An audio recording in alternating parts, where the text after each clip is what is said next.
the power sweep. Actually, it's the lead play in our offense.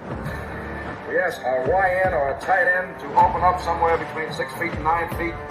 Get an isolation with the linebacker. You tell the tackle to take the defensive end if he's over him. If he's not, to drive down on the first man to his inside. If the YN has the linebacker taken out, he cuts inside. If the YN has the linebacker in, he comes all the way around. If you look at this play, what we're trying to get is a seal here and a seal here.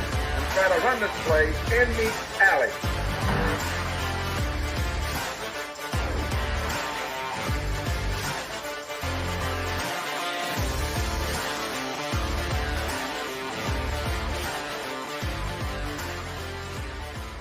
What's up, guys? Welcome into Packers Total Access. My name is Clayton. You can check us out on packernet.com. Find me on Twitter at Packers_access. Email us PackersTotalAccess@gmail.com. Text us 865-658-5824. I happened to glance right down at the chat and seen AFAM, and all I seen was thick with 2 C's, and I almost busted out laughing doing the intro. So anyway, appreciate you go ahead and bringing that up. He says, Clayton, a little late. He's thick. All right, yeah, here we go. All right, we can put this up. I had to double check. AFAM said Clayton a little late. He's busy trying to mash up He's Thick into the Home Depot song. Bro, thick. We got to make that happen. Yeah, So, I got you. That. We need to make that happen. The DJ formerly known as Tim, is going to put that together. So yeah, I'll get it hooked up. Don't worry about it. We'll make it happen. Just for AFAM. All right. Well, obviously, we're joined alongside Tim live in Green Bay. We got Emilio down here in Tennessee. Emilio took a little hiatus, been celebrating an anniversary. Congratulations on that, buddy. How long you guys been together? We've been engaged a year, together for 8. So 8. Cool. Good deal, man. Good. I know, Clayton. I know we waited a little bit, but no, we had to get through college and everything. So I waited 6 years, man. Mandy gave me a look one day like, I'm about to bounce. I was like, all right, let's do this. So he said, all right, yeah. No, I mean, I had the plan. I already had it. Exactly. Oh, man. All right, well, let's kind of dive into some Packers talk here. We got several different topics we can hit on. I've been holding this 5th-year option article forever, or information forever. We may hit on it by the end, but we had some cool stuff kind of come down the pike here. First of all, let's start it off with a little Packers Daily video from Packers.com.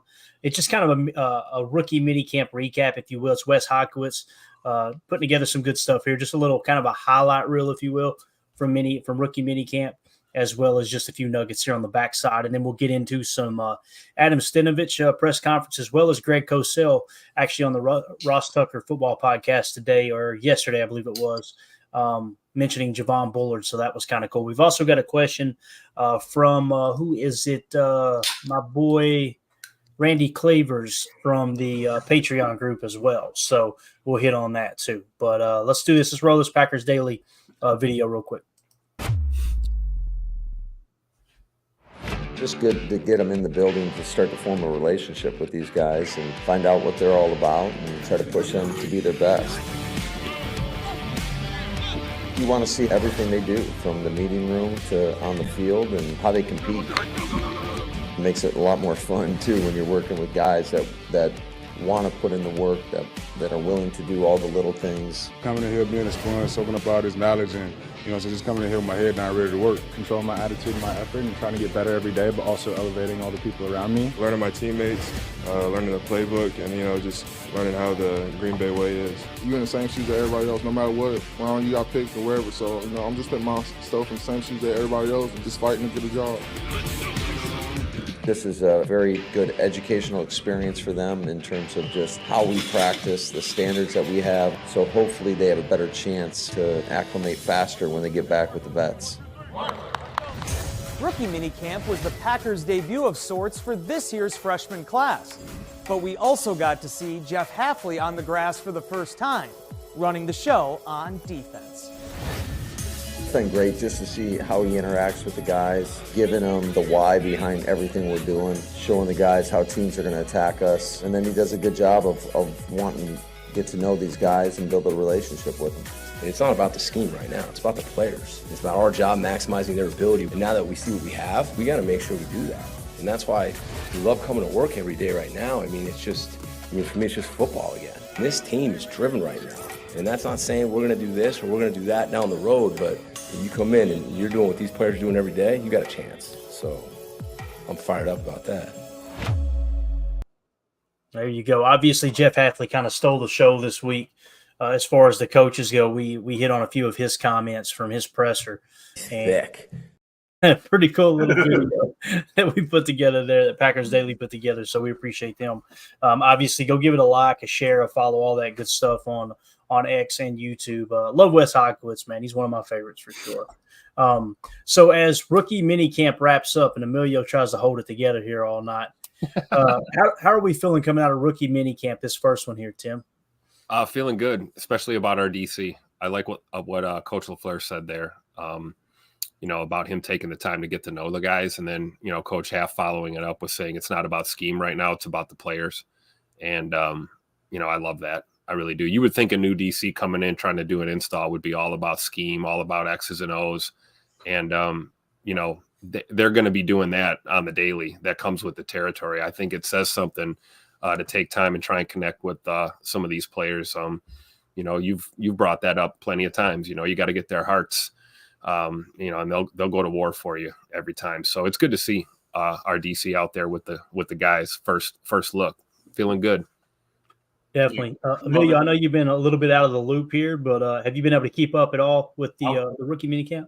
I haven't really kept up with the camp. I've been listening to the pod. I've been out of it. You haven't learned a damn thing from us, I promise. Yeah, right. Yeah. No, well, that's the problem. I'm still at ground zero. I listened to 6 hours of pods and I'm still But no, for real though. I mean, my senior year in high school, we switched offensive coordinators. And dude, we were running a wing tee, like pull everybody, try to like put the quarterback in his blocking and everything. It was terrible. He was like, as long as you get it down, like every play is the same, it'll be, no problem. It was bad, dude. We lost every game except one. So it was the murmurs that happen behind the scenes are incredible, right? So like something like that can, after the first 3 weeks, you're like, all right, man, I'm done. Why did we even do this? Let's just run. We should be running 5 wide right now. We got athletes, this, and that.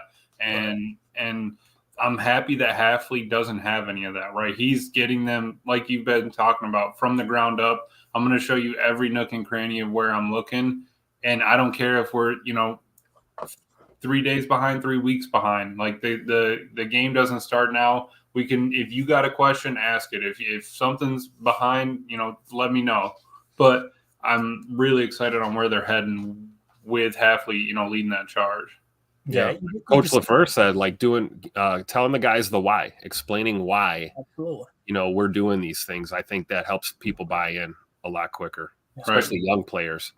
Right. It's what's wrong with the educational system today. And it's, hey, memorize this.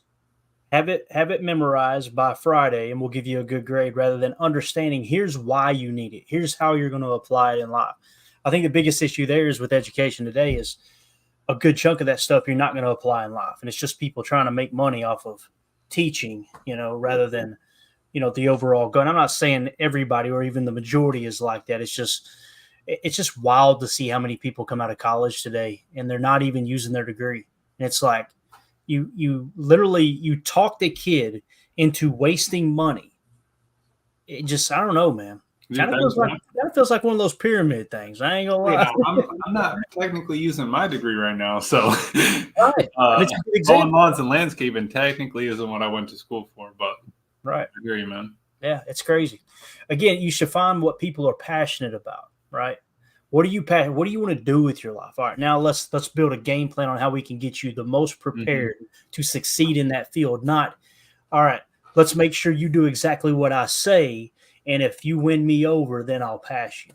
And speaking of game plan, prepared to get them on the field, same exact thing happens with these rookies. Listening to Lombardi on the GM Shuffle, Zach Wilson probably was a decent pick.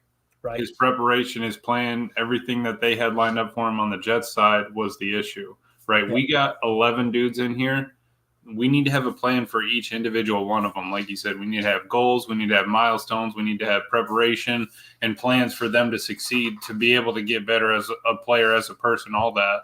And like you were saying, you're doing them a disservice if you don't get them set up on that sort of a plan. Not that it has to be, step A, B, C, and D, but we need to have an idea where this is heading, where we want to get this guy. Or, is he just going to be a special teamer, or do we want him to be an all-pro? Does he have that potential? How can we get him there? Yeah, it's so important, man. And I love what Lombardi said. We listened to the same pod. He's like, the GM, the evaluator, needs to put this game plan together, right? And the coaches have to buy in and like, okay, here's what he does well, here's what he doesn't do well. That's what the scouting report says. All right, so let's do phase 1. Let's try to get to this milestone and get better at this, get better at that. Zach Wilson was thrown in a situation where it was impossible to succeed. It was just a dumpster fire. Mm-hmm. And even when you bring in Nathaniel Hackett, but you bring in Nathaniel Hackett last year to have Rodgers run that type of offense that they ran, which is essentially a good chunk of just RPO, right? That's what we ran when Hackett was here. And, to Rodgers and Hackett's credit, he won 2 MVPs doing it. The problem was in 2022, 2022, you've seen defenses catch up to it. And what I mean by that, go back and watch the way Detroit played Aaron Rodgers his last year in Green Bay. It was literally they were faking him out on the RPO and dropping back in the passing lanes and batting the ball down, right? And Rodgers didn't have an answer for it. So you take Nathaniel Hackett to the New York Jets, and he tries to implement that same system. And yes, it's great for Rodgers. He's going to be able to succeed. Rodgers goes down. Guess what? Zach Wilson isn't ready, right? And he was never ready. They just did a horrible job trying to prepare him, man. That's it's just crazy. Coach Lynn says that's why Amari Rodgers didn't work out, for that exact reason. Kind of feels like that. They were trying to fit a square peg in a round hole. Yep. It was, you're going to be a punt returner. It's like, the dude isn't a punt returner. Right. Like, how many muff punts do you got to see? I felt bad for him, man. Week in and week out, I'm like, God love him. He's obviously not good at returning punts, and they're trying to force him to do that. It's mind-boggling. What should have been on that dude's list? Where have we actually should have put Amari Rodgers for him to be able to succeed in this league, on this team, to get better, things like that. Well, we could have stuck him in the slot. We were wasting time with Allen Lazard, unfortunately. Yeah. We wanted that big slot, right, Tim? Yeah, I guess. That he could block, but he could not hit the ball. Thick. Exactly. That we did. We had a big slot, so he was thick, but man. Oh man, I'll tell you, it's but I love what Lombardi said though, because it pulls the curtain back a touch. Yeah. And explains, okay, here's how successful organizations put these. A good example was Jordan Love. If Jordan Love had been put in that same exact situation with the New York Jets, I don't think he succeeds. I just don't. Like, you look at everything that was put around him offensively and how just everything was out of sync. It was horrible. Like, I don't think there's any way that Jordan Love, Brock Purdy, or any of these, really good quarterbacks. And I kind of put Brock Purdy and Jordan Love in that same tier. I feel like they're very good quarterbacks on the verge of being great, because Brock Purdy's basically done it 2 years now. Obviously with Jordan Love, he did it for 9 games, but those 9 games, he was arguably the best quarterback in football. So it's like, played kind of average the first half of the season, played lights out the second half of the season. I put him kind of in that very good column right now. So I'm excited to see those two duel for the next however many years. I think it's going to be the San Francisco Green Bay rivalry is going to be alive and well for sure. In that clip up, it was rookie minicamp, you said, right? In that clip up, Keyshawn was in there, right? Mm-hmm. So I love that even the veterans are there. Who cares, man? If we're practicing, if I can show up, if the PA allows it, I'm in there. You know what I mean? Yeah. And they're not allowed to participate in the activity for rookie minicamp, but obviously Jordan's in the building. And, right. Stretching, running around. I mean, even if you're stretching and running the track as they're, you hear everything, you hear in the calls, they know everything, but why not get a look at, hey, who else is on our team now? Who are these new studs rolling in? Yeah, and everybody was talking about how Jordan reached out to him, right? All the rookies. And you've got these players, hearing Coach Hafley talk about Xavier McKinney reaching out to the young players, all that, right? It's a really, really cool, just environment they're creating. This is a pretty cool shot right here. The Packers tweeted this out, said, "Hey, Peyton Manning and Jordan Love," waving emoji. So this happened last year, but like Tim pointed out to me before we went live, it happened in training camp. And immediately I thought, what the hell's Peyton Manning doing at Lambeau? Is this going to be quarterback, the documentary quarterback? Right. Well, this year, Tim, it's May 7th, May 6th that he was there. So what do you think? What's your best guess, Tim, on why Peyton's there? Do you think it's just a visit to the greatest shrine in the history of football? Or what? No, there's motive behind it. Come on now. Got to be something, right? Come on. Especially, I mean, maybe last year you have that argument, right? Like, oh, Peyton stopped by to check out camp, say hi to the staff, shake hands, kiss babies, sign autographs, that kind of stuff, right? Right. Well, May, what's going on? And clearly he was here to see Jordan Love. Maybe say hi to Mark Murphy and some of the brass. But no, I think there's something there. I think he's trying to get somebody to sign something, to film something, perhaps. I don't mind it, but I secretly hate it. As long as the answer secretly hate it. Leave my QB1 alone. We got a Super Bowl to win, man. Yeah. No distractions. Talk to us after we bring Lombardi home. Then you can have Jordan for your documentary. Tim, he's already lining up his Week 1 Monday Night Football guest. That's what he's doing. Probably. He said, once you're done in Brazil, I need you back over here in the studio. There you go. It's my quarterback. T.O. That's right. Since we're on the offensive side of the ball here, why don't we stay there?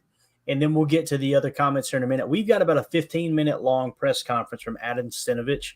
And we won't listen to the whole thing, but I'd like to catch a couple of pieces here or there and just get your all's take on it as we do it in real time. Maybe we'll just do 5 minutes of it or what have you. But I know there's been a lot of offensive line talk. A lot of people, Tom Silverstein had come out in the last I think in the last 24 hours and made a comment about how he doesn't expect, if I understood correctly, the story essentially was saying he doesn't expect the offensive line to change this year as far as more specifically at the center position.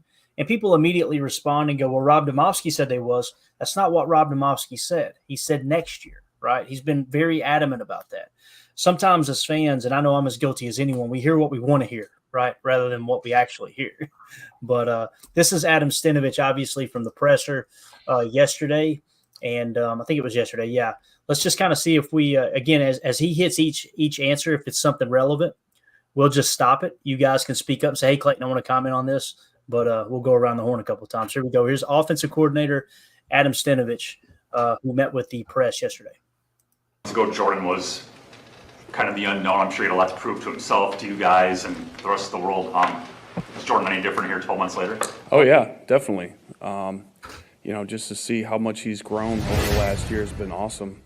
Fun to just be around him, watch him grow as a leader, as a player, and really take those big steps that he did last year to get us where we went. But yeah, I'm expecting more of the same. Him coming in, he's done a great job so far, so it'll be fun watching him improve this year. Same mentality, same leadership qualities, kind of the behind-the-scenes stuff. Has any of that changed? No, same guy. That's the best thing about Jordan. He comes into work every day. He's the same guy and just ready to be the best player that he can be and help the team be the best that they can be. So he never wavers from that. It's fun to watch. How different is it to build an offense right now compared to a year ago? Oh, it's night and day. It's night and day because, like last year going into the draft, we had maybe 3 receivers on the roster. We had 2 tight ends on the roster. So it was just one of those things where you didn't really know what direction you could go yet because you didn't know who's going to be on your team and what skill set they had. And even going into camp and going into the season, it was the same deal, like how much can you put on these guys' plates and allow them to go out and execute. So now everyone has a year under their belt, so to speak. It's been great to just know what these guys are good at, what they need to improve on, and just allow them, to just go ahead and be the best players that they can be. So you basically pick up from where you left off with that resurgence later Yeah. this season? Yeah, I think so. I mean, we're just coming in, and I wouldn't say everyone's just got to have the same mindset of improving, starting from the foundation, but then being able to, take those steps faster than we did last year and really improve a lot. Really for much of the year last year, but you still had him around at times. What's it like just with him not here anymore? Yeah, I mean, it's always sad when stuff like that happens. Obviously, he was such a huge part here for such a long time, and a phenomenal player and phenomenal leader. So it's just been different. Like last year, other guys had to step up and basically take the room over, and that's where you saw guys like Elton and Josh Myers really, just become the leaders of the room. So that was fun to watch from that aspect. Obviously, losing David wasn't fun, but that's one thing about football. You just got to move on and play with the guys you have and make the best of it. I understand you guys are going to cross-train Jordan Morgan eventually throughout this offseason. He seems to really want to play at left tackle. What have you seen early on that make you think he can be a good left tackle? Yeah, he's got good movement skills. Just watching him out there, he's natural on the edge. He looks comfortable out there. There's obviously some technique stuff we got to clean up, just like anybody. But I'm excited to work with him and just watch him and see. I wouldn't say he's a tackle. I wouldn't say he's a guard. I just want to see where he fits best for us and with our best 5 out there. So that may be at tackle. It might not be.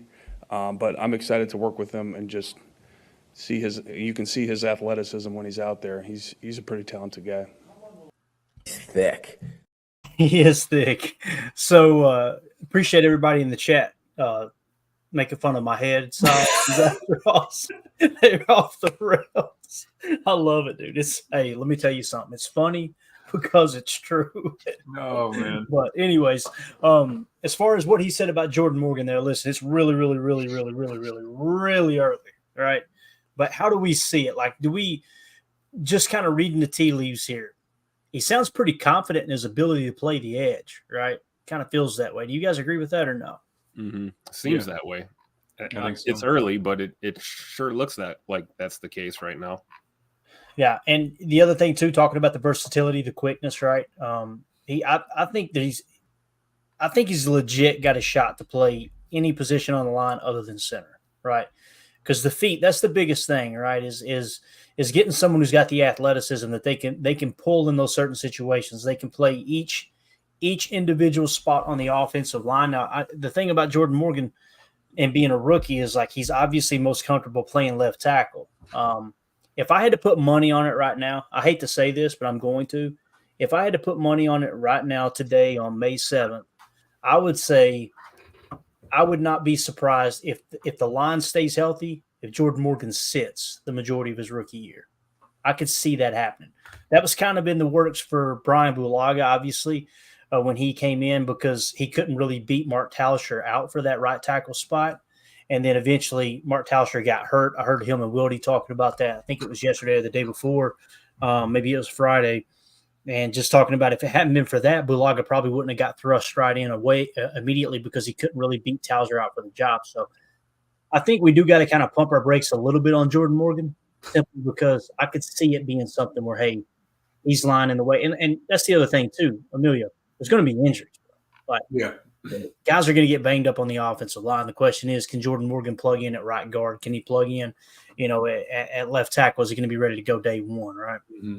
No, well, that, and on top of it, he's going to be second-team reps immediately. So it's not like he's going down and not doing anything. Even if he's not first string, he's going to be getting reps at left tackle. He's going to be practicing that. I honestly think he will be all right.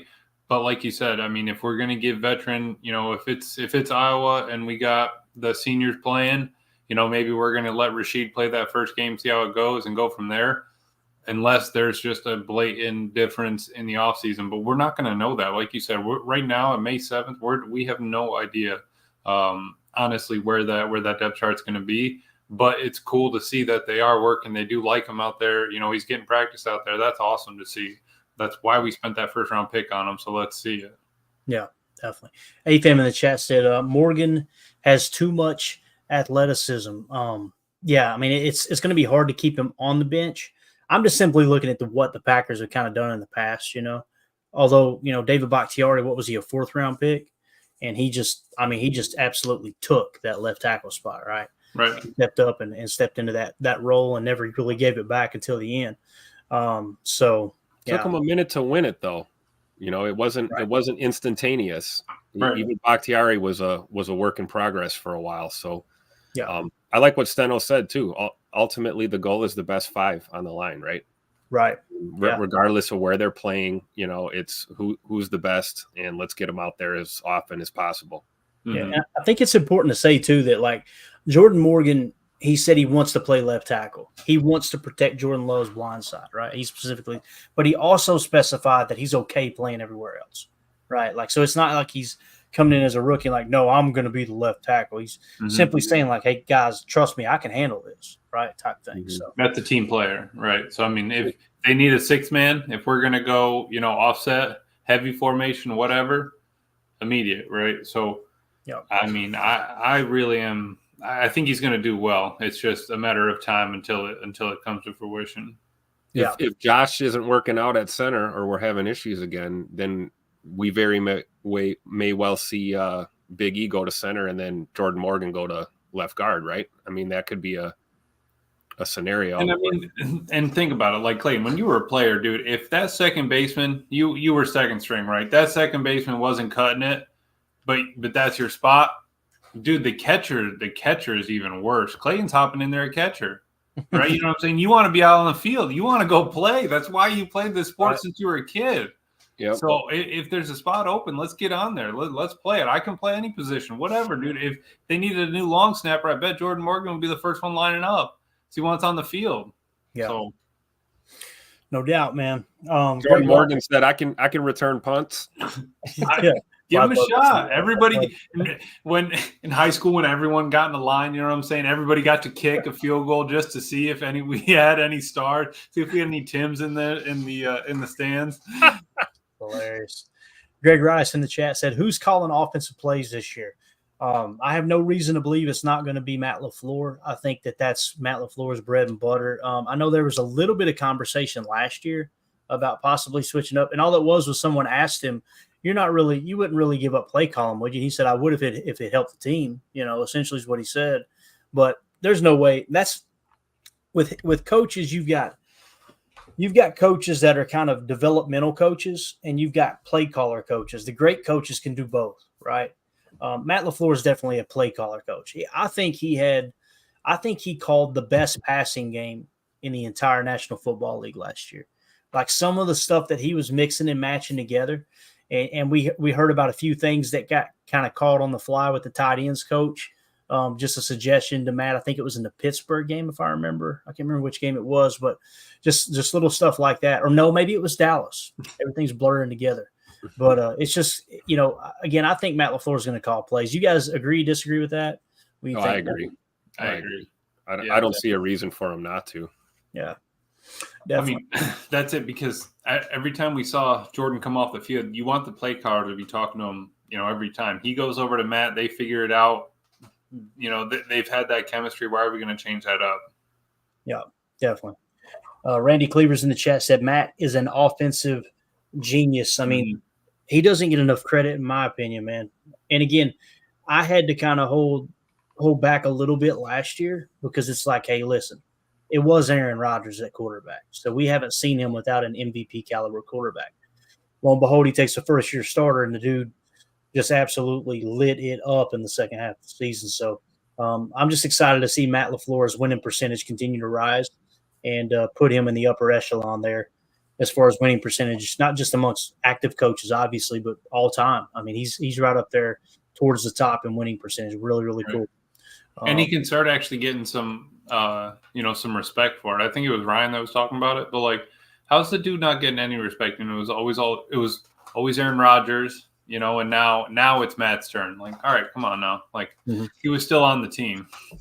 Yeah. 2-0 for this says the fact that there's not been one time I can't see because not one time been a finalist for Coach of the Year. It's absolute blasphemy. Sounds like my man Stephen A. Smith there. It's and again, it was because he had Aaron. That was the big thing, right? Well, you got Aaron Rodgers. How hard is it? Last year, like turning that team around, the youngest team in the league. Come on, man. Yeah, he's got another MVP caliber quarterback. I'll just go ahead and say it. Yeah, if he continues what he did the second half of the season, there's no doubt, Tim. Yep. If he had done the entire season what he did in the last 9 weeks, he would have been the MVP. That's wild to think about. So, all right, let's go back to Stenavich, see what else he's got here. Take, do you think, to get his hands better? I saw a bunch of clips, and they were almost always out Yeah. there. Is that something that can be done in a matter of weeks, or is that months, or is that years? I think it'll take a little bit of time, but if you're intentional about it, to really focus on improving things like that, I think he can get that fixed. Do you know why he did it that way? Did they not teach inside techniques? Yeah, no, I'm not sure what he was coached in the past, so it's just something we'll just have to work on here. Would you like to keep Elton and Zach at left guard and right tackle, even though they can play any of the 5 spots, just so they can focus on one thing? Yeah, I mean, the fun thing about where we're at right now with the O-line is you can look at it, and there's a lot of different combinations of guys, whether tackle, guard, center, whoever, that you can move around and still have a pretty good O-line. So I'm excited to kind of see how it all shakes out. Obviously, I think Elton's best position is guard or center. And then Zach, he seems to be pretty good on the edge at right tackle. So we'll kind of see how it all shakes out. And you got other guys in there who are going to be fighting for spots too. So it's going to be a pretty interesting battle. Talking about Jordan's athleticism, Morgan, have you ever That's come one across? thing we got to make Yeah. sure. Jordan Morgan or just Morgan. Yeah. Have you ever come across an offensive lineman that intentionally was given the opportunity to return a kick like he was in high school? I mean, have you ever seen that? No, I have not. I have not. I've seen some linemen, like you see guys in high school play like field hockey or normal hockey and stuff like that. You're like, wow, that's pretty impressive at 300 some pounds. But yeah, no, that was pretty crazy. Speaking of the offensive line, fascinated by how you feel where you're at, because you lose 3 guys who played a hell of a lot of football for you. Yet you've got a group of 5 that I would think that if you had to play a game tomorrow, you'd feel pretty good about that 5-some. And yet you've also added a first-round pick. So how do you, aside from just the flexibility and the versatility, how do you kind of feel about that mix right now and your options? Yeah, very excited about it. I think, it's just a matter of putting the best group out there. And there's a lot of different combinations, like I said, that, we'll see. We'll see how it all shakes out. And that's one thing we always are pretty intentional about, is working guys at multiple positions just to kind of see where they fit best. So I think that's kind of what we'll be doing in OTAs in the early part of camp. Man, I tell you, camp is going to be so much fun, man. They're going to have these guys mixing and matching in all these different spots. There's going to be camp battles galore. Competition is going to be as high as it's ever been. You're going to have one again. I think we're the youngest team in the league, if I remember correctly. So it's just wild to think that, looking at the way the team was built last year, if you had said last year going into training camp that, hey, next year we're going to be even younger, I would have went, what? How? Right? Here we are. That's pretty cool, man.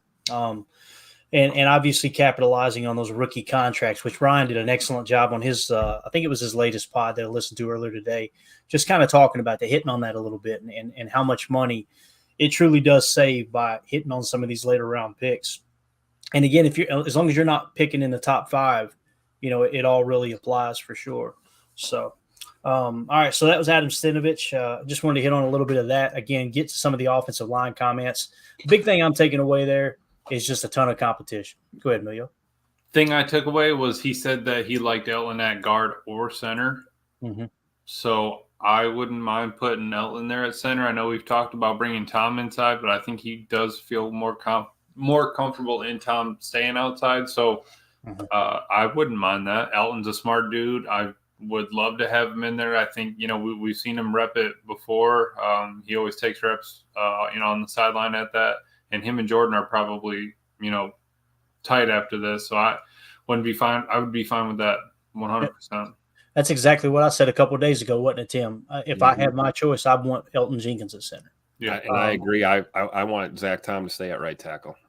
And throw Monk over there, whatever, left, right guard. And it's tough, though, because, Tom and Jenkins are clearly our 2, probably our best O-linemen, and then also the most versatile. So it's tough because you want to move those pieces around. So, let me ask you, Tim, would you rather have the 2 edges in the center solidified in dogs, or would you rather have the wedge of the center and 2 guards as dogs, and then maybe leave the edges?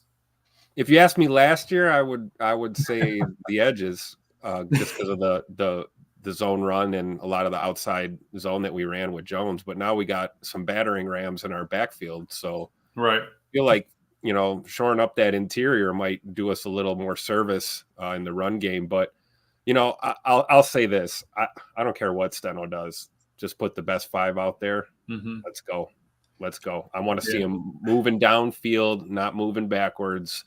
We're going to have an offensive line that's going to dictate business this year. I got a feeling. So Eric Sutherland coming in here hot tonight. He says Jenkins at center and Myers with the Vikings. Sounds perfect. Here's the thing. Like, I don't see any scenario where Myers isn't the starting center this year. Right. I really don't, So what I would like to see is, with Jordan Morgan getting more reps, obviously all of his college reps at left tackle. And someone had asked in here too. Let me hit this real quick before I forget. M. Smitty said Elton, I do believe, played some center at college. I think he played the large majority of at college. Because, I remember when they drafted him, I remember thinking, all right, we got us a center. And then all of a sudden you're popping him over to guard, But that's what the Packers like to do for sure. But, on the surface, it kind of feels like whoever wins the battle for left tackle, Rasheed Walker or Jordan Morgan. Now, Jordan Morgan's got, shorter arms. Greg Cosell talked about that earlier today. And people can scoff at it and laugh at it. It's not to say that guys can't play tackle at the NFL level with shorter arms when you're talking about an inch or two, right? But, the same thing was said about Bulaga, and Bulaga turned out just fine, right? They tried to kick him to guard. Hearing him talk about that in camp, they put him at guard, and they're like, no, this ain't going to work. Put him back to tackle. So some people just think, oh, you can automatically take a left tackle and play him at guard. That's definitely not the case. Everybody's it's a case-to-case basis. But on the surface, though, whoever wins left tackle, I'd like to see the other one play left guard is kind of how it feels. Once if you were to move Elton to center, and then by that time you should have right guard short up as well. But, I'm with you, Tim. We got to keep Tom on the right tackle spot for sure. We got to find our future left tackle, whether it's Jordan Morgan, Rasheed Walker. You'd really rather it be probably Jordan Morgan, just because that contract. What I say rather be, it's not to say he's going to be a better tackle. I'm simply saying if you had to choose and that player is better, I would rather it be Jordan Morgan because that contract hit is significantly higher being a first-round pick as opposed to Rasheed Walker, who's a seventh-round pick. So you're set there for 4 years plus that fifth-year option at the most important spot on the offensive line. But I don't think Rasheed Walker is just going to roll over. I think he's going to fight his ass off to win that left tackle spot. I think that's the best thing that could happen too, is he shows up to camp like you ain't taking my spot, and then we have a good problem. We have to find out what to do with this other talent. We talk about Jordan Morgan. The big high point is his footwork, and I think playing on the tackle position, the footwork is obviously it's important anywhere on the line, but you want a guy with good feet on your tackles, and that may be, what gets guys past the fact that his arms are a little short. It's like, well, he can make up for that with excellent footwork, and like Stenovich was talking about, improving the hands and the hand position, get the hand fighting down, combined with good footwork. Who cares if your arms are a couple inches short? It doesn't matter. Yeah, definitely. Jeff Silky in the chat says, Clayton, the feet count more than arms. Completely agree, man. There's been plenty of people make it in the NFL with shorter arms. There have been almost zero make it who have bad feet, right? It's just not – that's just something that's foundationally offensive lineman has got to have good technique, good feet. There's no doubt about that. So good conversation. Let's get to the Patreon question here real quick. And this came in from Randy Cleavers over at Patreon. Appreciate you. And anyone who wants to join our Patreon group, there's a link in the description of the video to send you to that. If you are one of the 3-tier members, we're going to put you guys in the drawing actually this Thursday when the schedule releases. We're going to be giving away an autographed football. It's autographed by the Golden Boy, Paul Hornung. So make sure if that's something you're interested in entering, like I said, just click on the link in the video description or go to patreon.com/PackerFan Total Access. We appreciate everybody in there, obviously supporting us in Patreon. But Randy Cleavers says, Eric Sutherland says, rigged. Randy Cleavers says, Clayton, this came from the Patreon group. Clayton, now that Stokes is supposedly healthy, does he keep his job? We have some prospects that could unseat him. Would you agree? You guys know pretty much how I feel about Eric Stokes. Even before the injury, I've been really, really underwhelmed. And, again, when you got someone who is supposed to be a great man cover corner and they just have kind of mediocre ball tracking skills, that's a problem, right? There's so many times that they hit back shoulders on him where they would throw a deep 9 route and he was just late getting his head around. He's got all the athleticism in the world if he fully recovers from the injuries. It's just I've always been hesitant.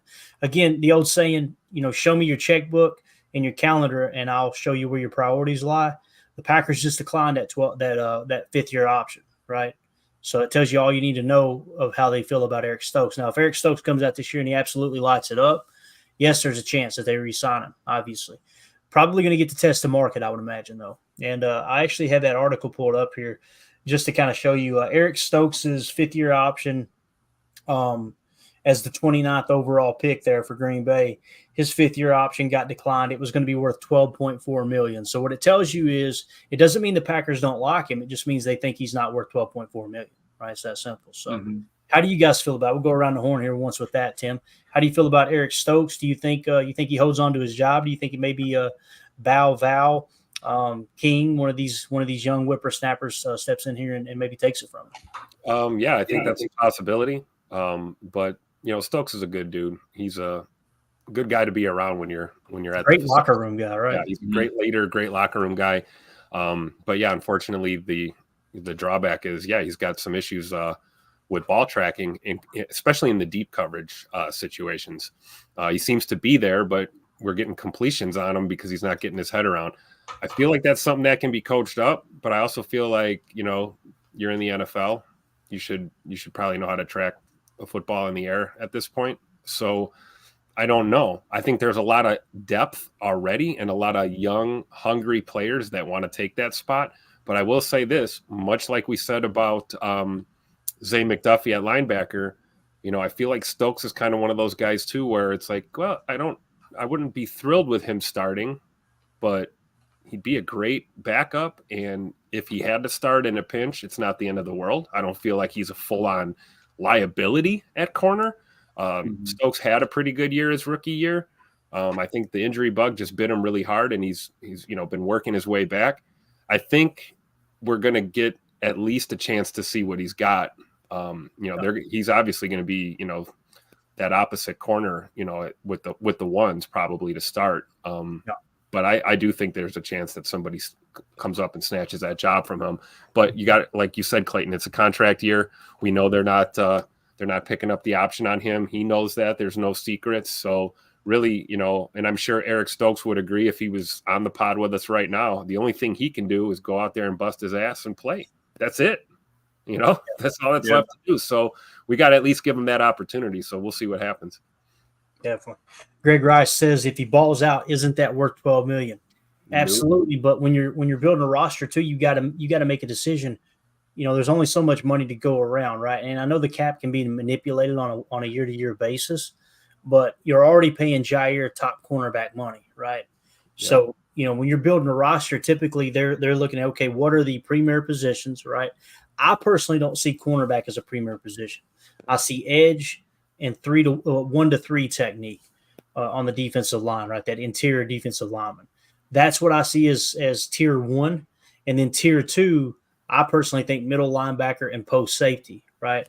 We seem to have shored post safety up with Xavier McKinney, although there are going to be some rotation, right? But with the middle linebacker, obviously we're still waiting. Is Quay going to really flourish in this defense here? Is Edgerrin Cooper going to be the real deal? Is Kenny Clark going to be that tier 1 of importance defensive tackle that we need? Right. I think we're good at edge, but yeah, as far as Eric Stokes though, that's the only issue I have with is like when you're constructing that roster, are you okay with paying starter money to 2 different corners? Right. If you do, it's going to come out of somebody else's pocket. And any day now, really, it may be training camp. It might be in the next month or two before training camp starts. You're going to be paying Jordan Love a good chunk of change. So you got to kind of take that in consideration too. But what do you think, Emilio? You think Eric Stokes? You think he's worth $12 million if he does ball out? I don't know if I could put weight behind that. My hope is that he's been watching a lot of tape. He knows that he's getting burned over the shoulders. He knows that he's seen all of his bad things.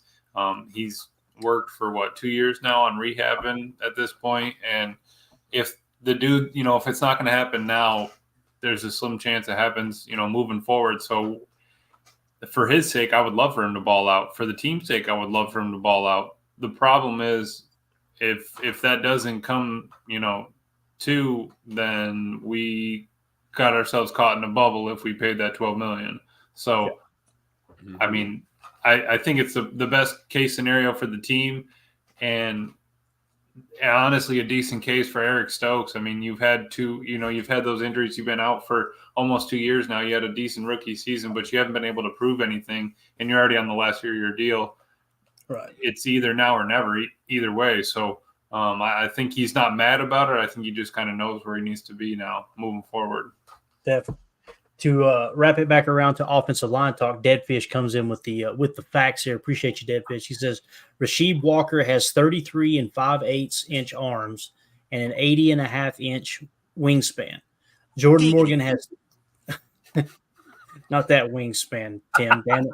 Jordan Morgan has 32 and 7/8 inch arms and 81 and a quarter inch wingspan. So essentially, Rasheed Walker has longer arms to the tune of a little over, I guess, an inch, if I'm reading that correctly.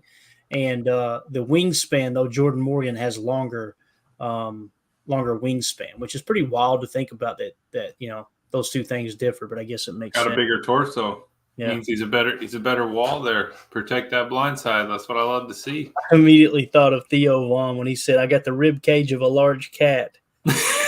And he said the heart of and I won't say the last part, but you guys go look it up.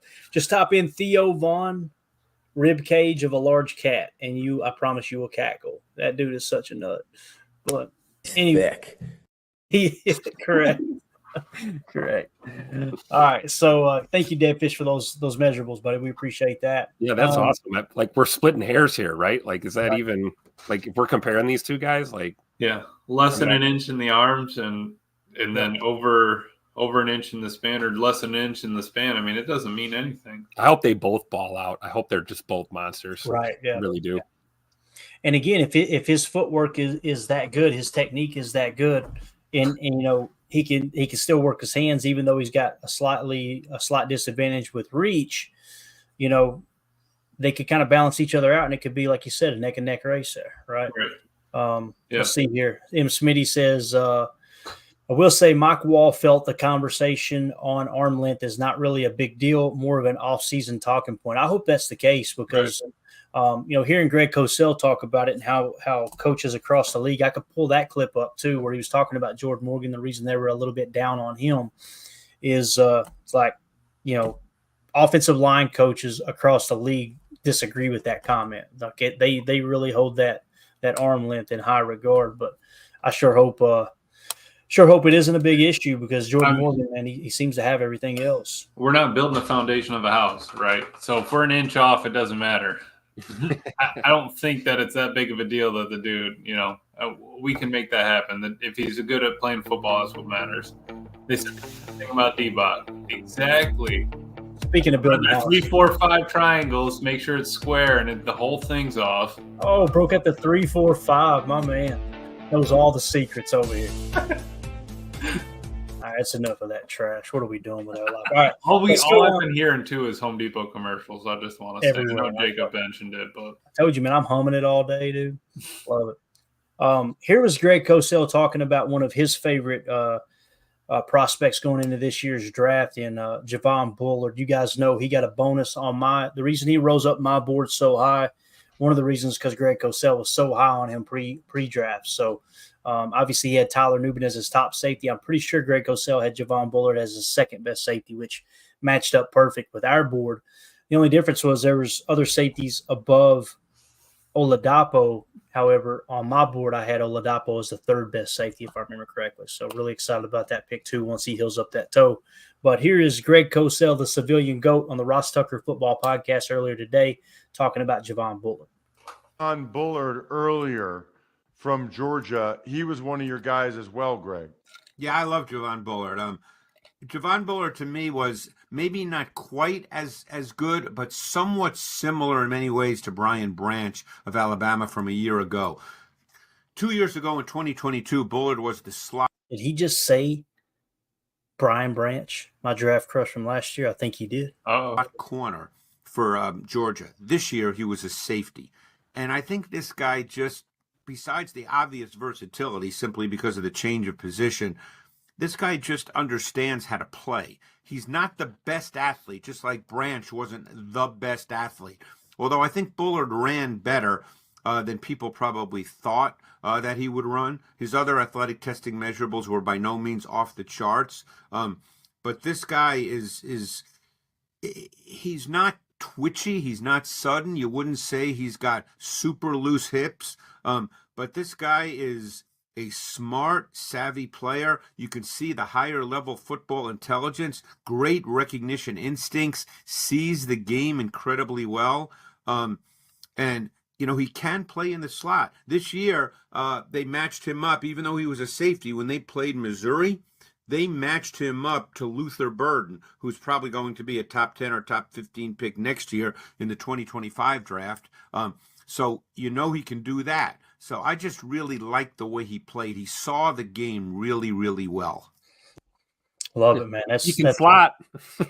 Exactly. And that versatility is going to be huge. And maybe they'll use him like the Lions use Brian Branch right now. Keyshawn's going to have something to say about that. And again, here's another position we're talking about. There's going to be a ton of competition, right? So I'm really excited about Javon Bullard. I'm probably more excited about Javon Bullard than I am Edgerrin Cooper, to be honest with you. And I'm really excited about Edgerrin Cooper. His tape was a lot of fun to watch, but Javon Bullard just kind of looks like he's ready to step right in and play a role. And again, I know I'm probably going to get roasted for saying it, but if you see it, you got to say it. When I watched his tape, I just thought of Nick Collins. And again, I'm always going to try to compare him to a Packer of the past because that's who I watch the most is the Green Bay Packers. He just reminds me a lot of Nick Collins. I hope he lives up to that for sure. So there you go. Eric Sutherland, I swear. Dude, I've been watching your reaction to Amelia. I could tell you're reading the chat, and we'll be in the middle of a serious conversation. I'm going to be honest. The chat has been off the rails tonight. Even I've been taking a lot of strays from the chat. Coach Lynn in the chat says Bullard can unlock our whole defense. Completely agree. Especially if he can, like I said, kick into the slot and then play, safety opposite of Xavier McKinney in the base when we are in base. Going to be a lot of fun to see how he comes out. And again, the biggest thing that gives me the most hope with Javon Bullard is everyone talked about in the draft process how intelligent he is. He's got high FBI, what we call football IQ. But at the same time, you hear Jeff Hafley talking about he had him in there for 3 days, and he's like, man, he's really intelligent. Like he understands the game of football. I think Coach Haft and Javon Bullard are going to be attached at the hips, no doubt. So it's like we got experience and skill on the perimeter on the defense, in the secondary and on the the front line and stuff like that. But then interwoven in between the entire perimeter of that defense is just athletes that want to play football. And young athletes that are excited about it. So Hafley is going to cook up some schemes. And even if it could be the most simple defense. If they play, if they want to play, if they want to tackle, if everyone flows to the ball, that's really what's going to make the difference. That little stuff like that. Definitely.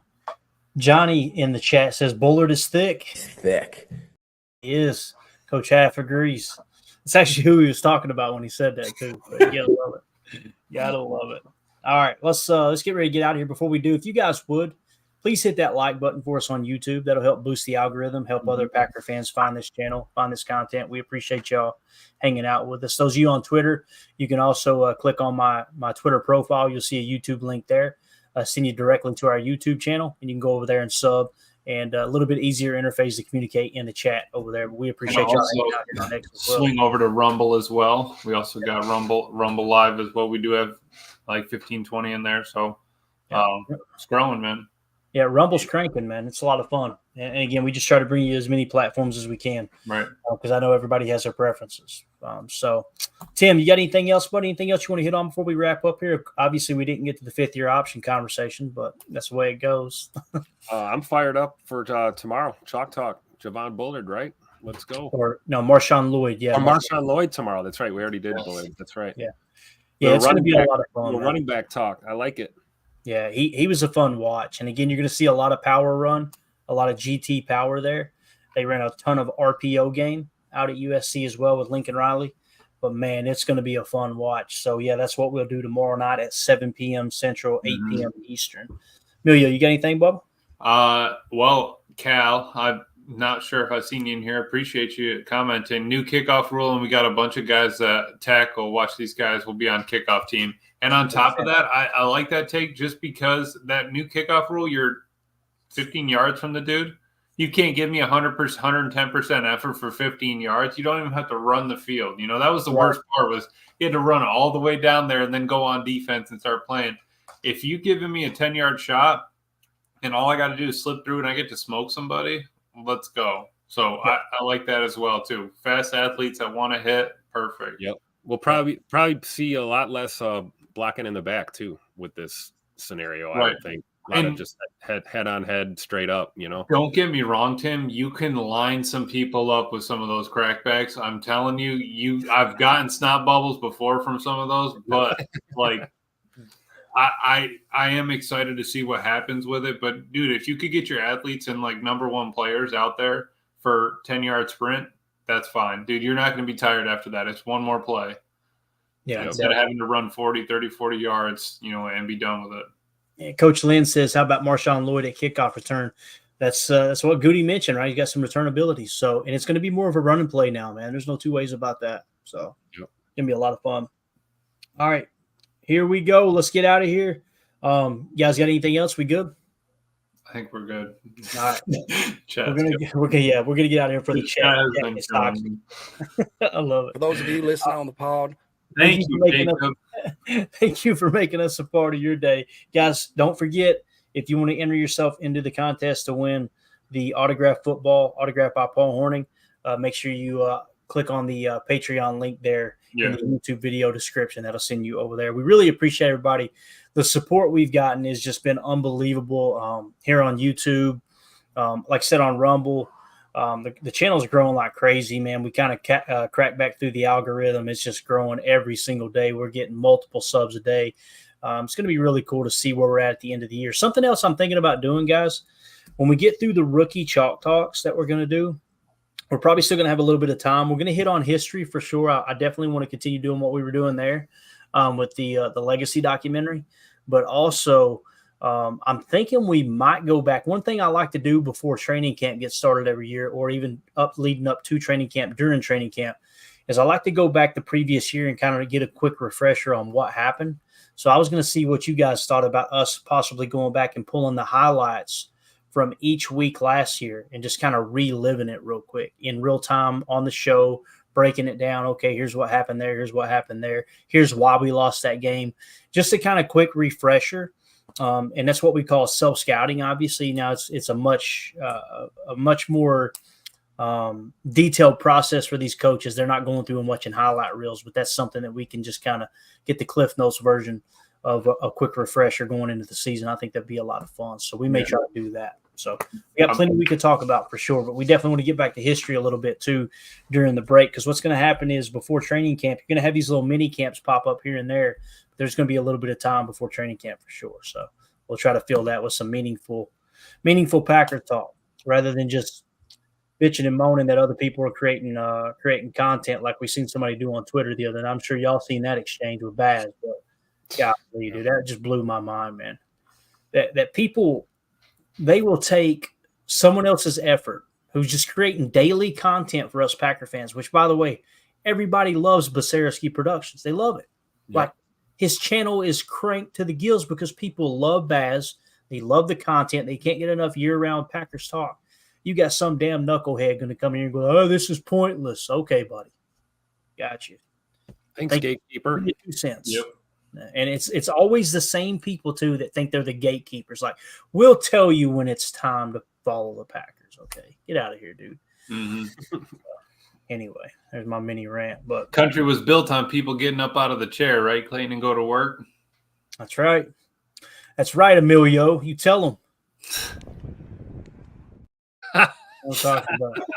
All right. We appreciate y'all hanging out with us again. For those of you listening on the pod, thank you for making us a part of your day. As always, let's go out and be the change we want to see in the world, and go Pack Go. The power sweep. Actually, it's the lead play in our offense. We ask our YN or a tight end to open up somewhere between 6 feet and 9 feet. Get an isolation with the linebacker. Tell the tackle to take the defensive end if he's over him. If he's not, to drive down on the first man to his inside. If the YN has the linebacker taken out, he cuts inside. If the YN has the linebacker in, he comes all the way around. If you look at this play, what we're trying to get is a seal here and a seal here, and try to run this play in the alley.